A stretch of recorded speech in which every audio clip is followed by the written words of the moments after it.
नमस्कार। मैं doctor Ramesh Kumar, assistant professor Hindi, राजकीय नेशनल महाविद्यालय सिरसा।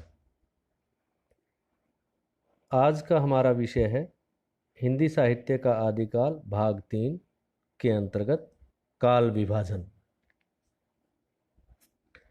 हिंदी साहित्य के इतिहास पर जब हम दृष्टिपात करते हैं तब हमारी पहली समस्या होती है कि 1000 वर्षों के इतिहास को कैसे पढ़ा जाए। इसी समस्या को ध्यान में रखकर इतिहास को कालखंडों में विभाजित करते हैं, लेकिन इससे हमारे प्रश्न का समाधान नहीं होता। हिंदी साहित्य में काल विभाजन की जरूरत क्या है, इसकी अनिवार्यता को इतिहास में किन तथ्यों से पुष्ट किया जाता है। इतिहास का कोई काल या युग इतिहास की तथ्यपूर्ण वास्तविकता को प्रतिबिंबित करता है अथवा वह इतिहासकार के मन की संकल्पना है। क्या युग की पहचान इतिहासकार की व्याख्या है? इन सारे प्रश्नों का समाधान ढूंढना आवश्यक है। यदि युग विभाजन इतिहास की केवल पद्धतिगत अनिवार्यता है तो उसका औचित्य इतिहास बोध की वास्तविकता से ही निर्धारित हो सकता है।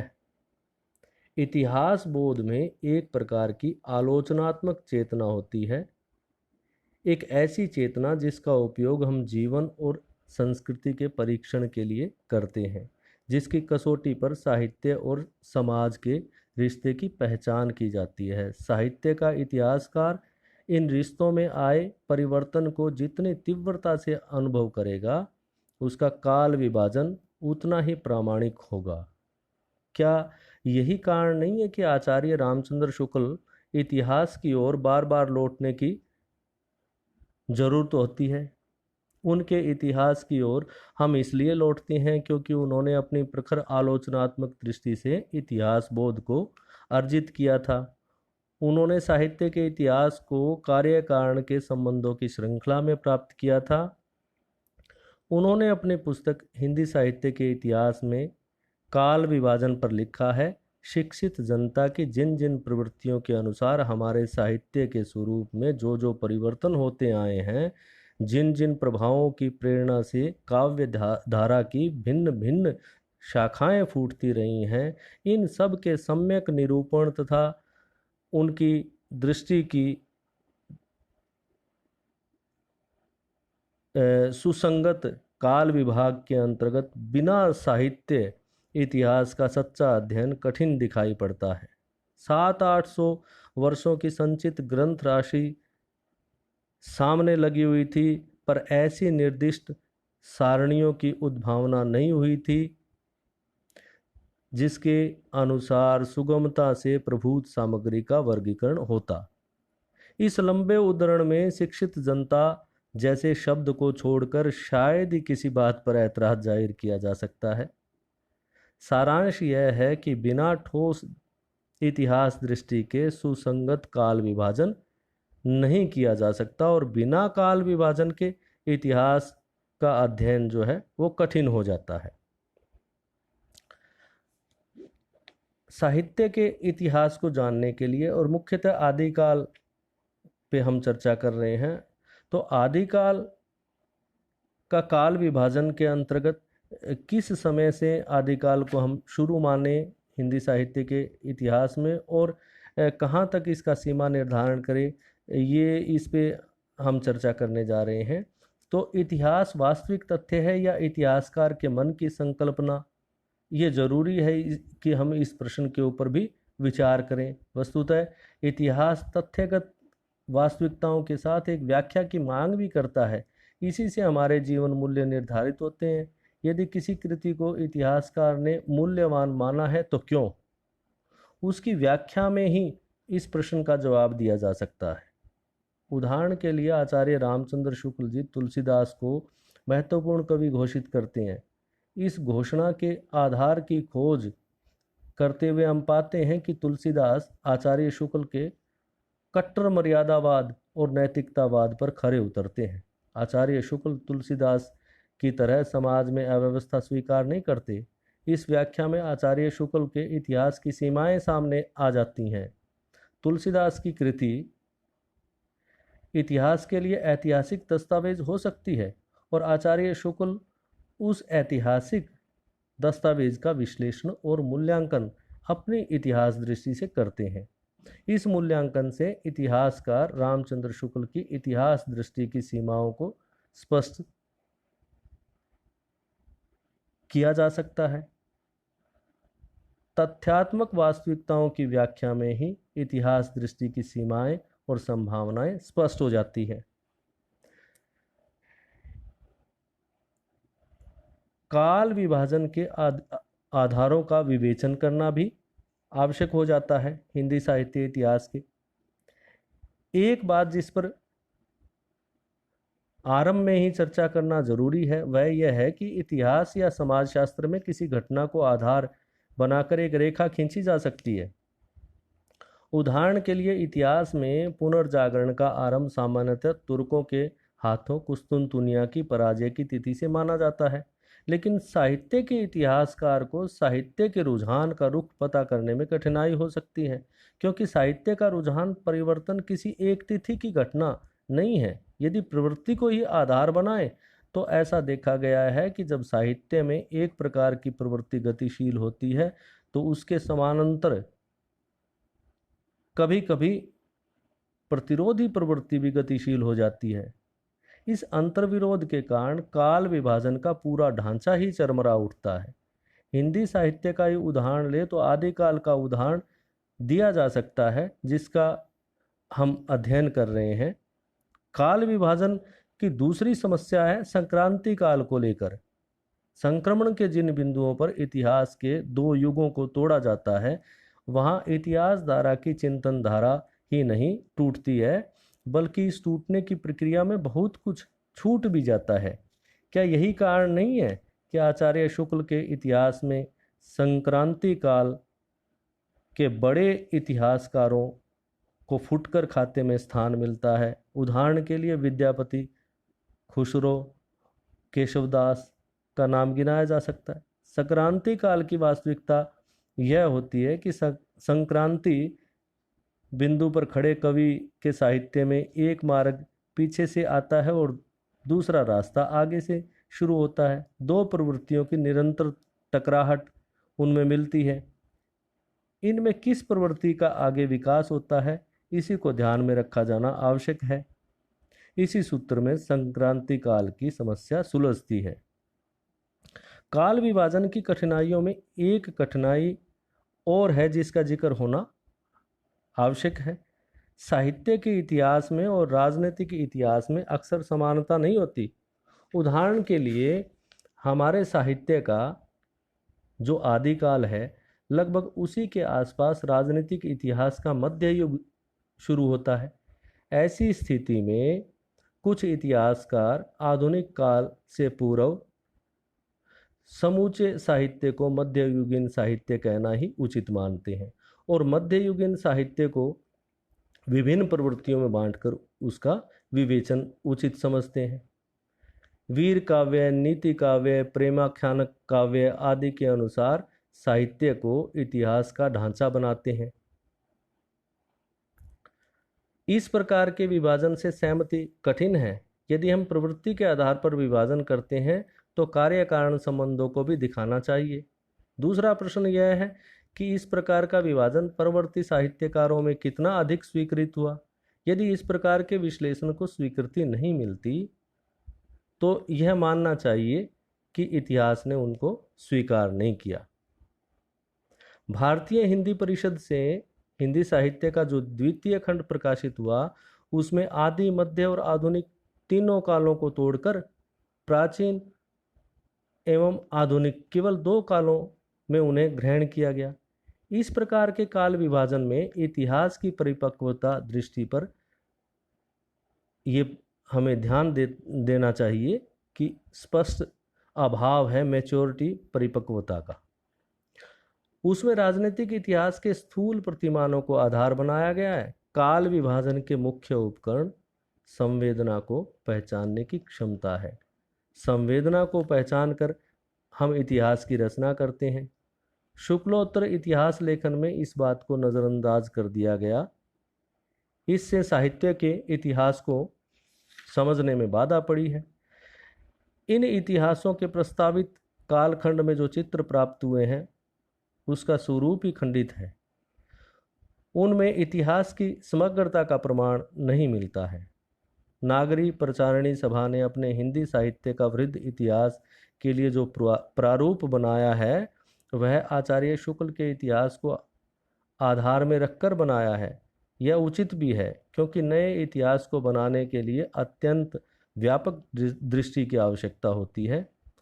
इस दृष्टि के अभाव में एक प्रामाणिक इतिहास के ढांचे को अपनाना ही बेहतर है।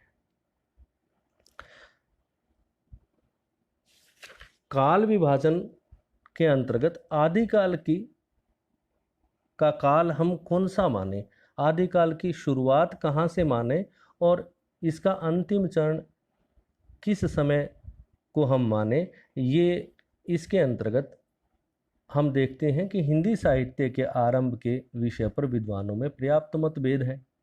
इस मतभेद का मूल कारण अपभ्रंश भाषा को हिंदी में स्वीकार या बहिष्कृत करने से जुड़ा हुआ है। अपभ्रंश हिंदी से पूर्व प्रचलित भाषा थी।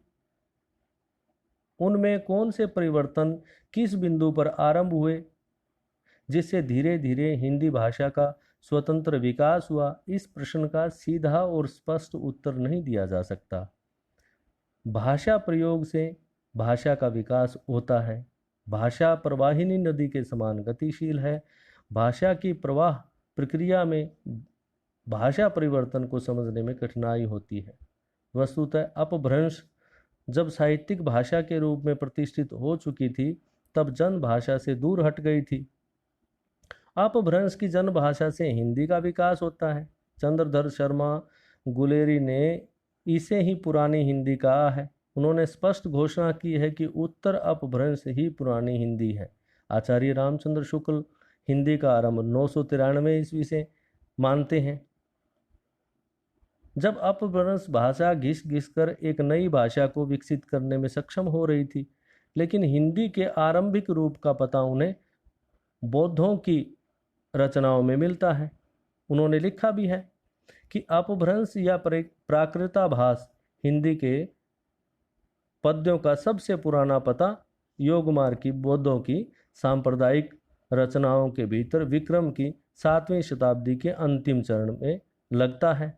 मुंज और भोज के समय यानी कि संवत 1050 के लगभग ऐसी अपभ्रंश या पुरानी हिंदी का पूरा प्रचार शुद्ध साहित्य या काव्य रचनाओं में भी पाया जाता है। अतः हिंदी साहित्य का आदिकाल संवत 1050 से लेकर संवत 1375 तक अर्थात महाराज भोज के समय से लेकर के हम्मीर देव के समय के कुछ पीछे तक जा सकता है। आचार्य शुक्ल हिंदी का आरंभ तो सिद्धों की रचनाओं से स्वीकार करते हैं, लेकिन वास्तविक हिंदी का प्रारंभ वे 993 ईस्वी यानी 10वीं शताब्दी से मानते हैं। इसमें साहित्यिक तथ्य और उनकी विचारधारा का संघर्ष स्पष्ट दिखाई देता है। अनुभव और प्रयोग के धरातल पर भाषा का विकास 7वीं सदी से ही हो चुका था, लेकिन उनका मताग्रह और सिद्धांत की कट्टरता उन्हें बौद्धों की रचनाओं से हिंदी भाषा का विकास मानने से रोकती है। उनमें मर्यादावाद और नैतिकतावाद इस तरह प्रभाव जमाता है कि वे समाज के दूसरे विकल्प को स्वीकार करने को तैयार ही नहीं होते। आचार्य शुक्ल के इतिहास और आलोचना में यह आग्रह बार बार दिखाई पड़ता है।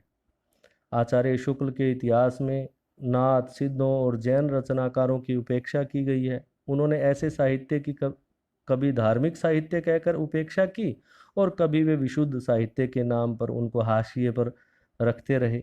आचार्य शुक्ल ने आगे लिखा है, आगे चलकर भक्ति काल में निर्गुण संत संप्रदाय किस प्रकार वेदांत के ज्ञानवाद, सूफियों के प्रेमवाद और वैष्णव के अहिंसावाद और प्रपत्तिवाद को मिलाकर सिद्धों और योगियों द्वारा बनाए गए इस रास्ते पर चल पड़ा, यह आगे दिखाया जाएगा।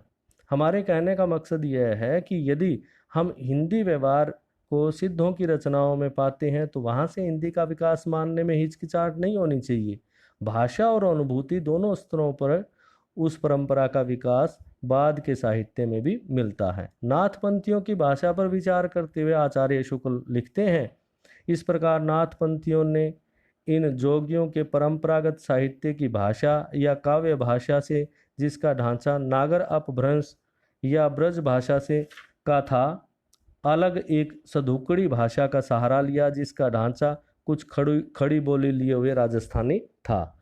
भाषा और साहित्य की इस तथ्यगत वास्तविकता को स्वीकार करने के बाद यदि हम उन्हें साहित्य में जगह न दें तो यह हमारे सिद्धांत की कमजोरी है। किसी भी कालखंड के परिवर्तन में भाषा और संवेदना के कुछ सूत्र मिलते हैं जिससे हम नए साहित्य के आरंभ की सूचना पाते हैं। अनुभूति के विस्तार और नए प्रयोग से नई भाषा के आविर्भाव को रेखांकित कर सकते हैं। कथ्य के आधार पर नाथ और सिद्धों का मूल्यांकन करने पर हम पाते हैं कि सिद्धों ने पंडित परंपरा के वर्चस्व को चुनौती दी, जनता की भाषा में साहित्य को रचा जिसका स्वाभाविक विकास भक्ति काल में हुआ। इसलिए आरंभिक सीमा को थोड़ा पीछे ले जाया जा सकता है। इसका विकल्प आचार्य शुक्ल के इतिहास में भी उभरता दिखाई देता है। नाथ, सिद्ध और जैन रचनाकारों के साहित्य से हिंदी साहित्य का आरंभ माना जा सकता है।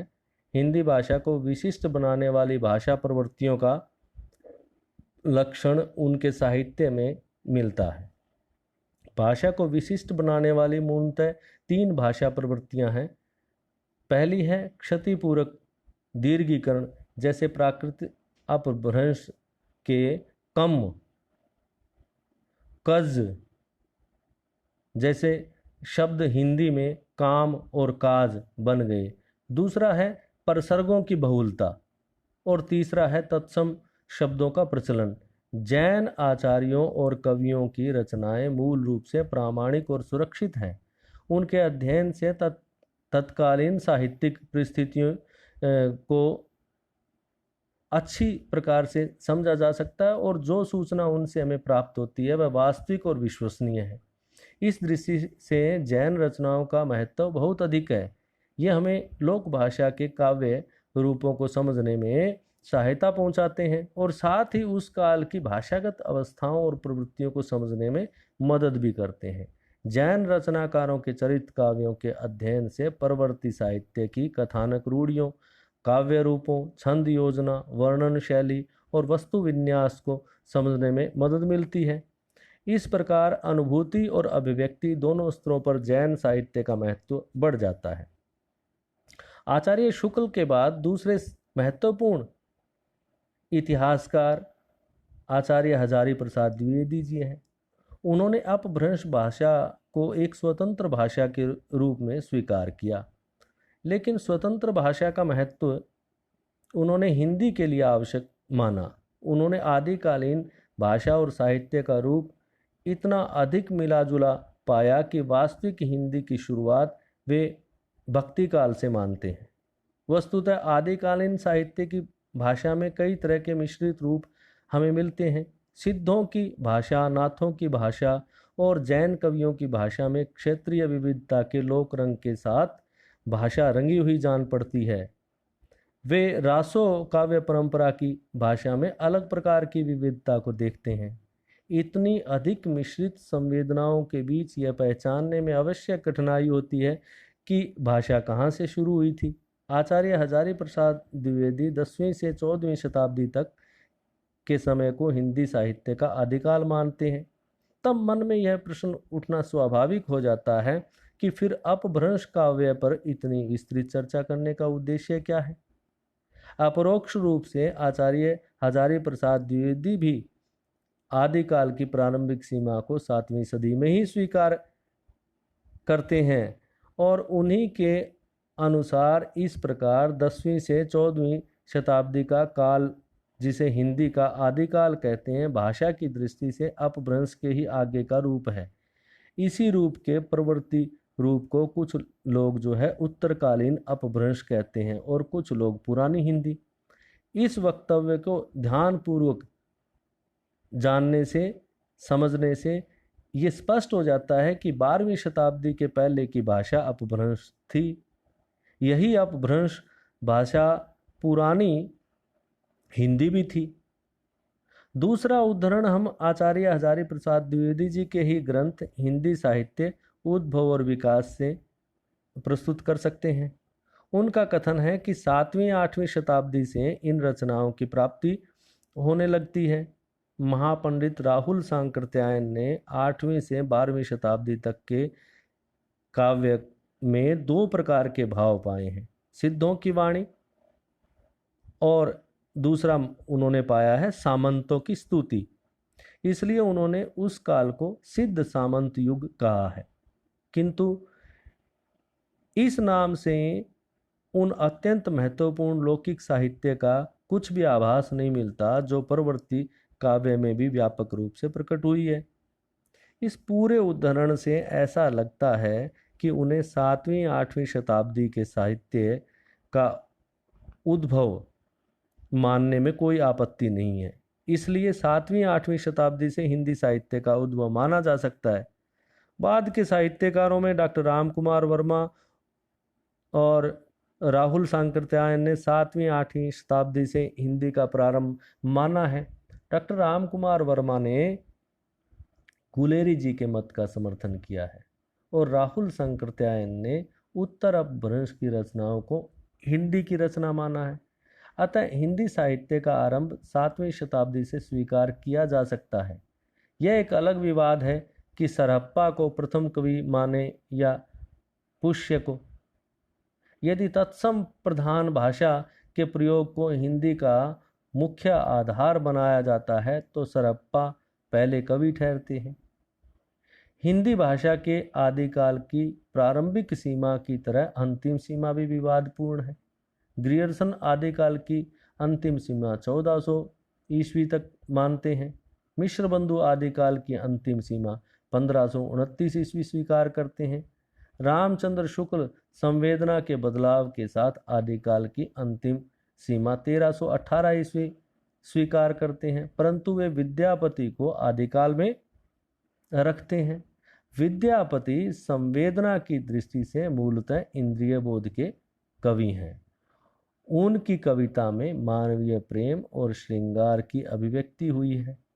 उन्हें भक्ति काल में नहीं रखा जा सकता।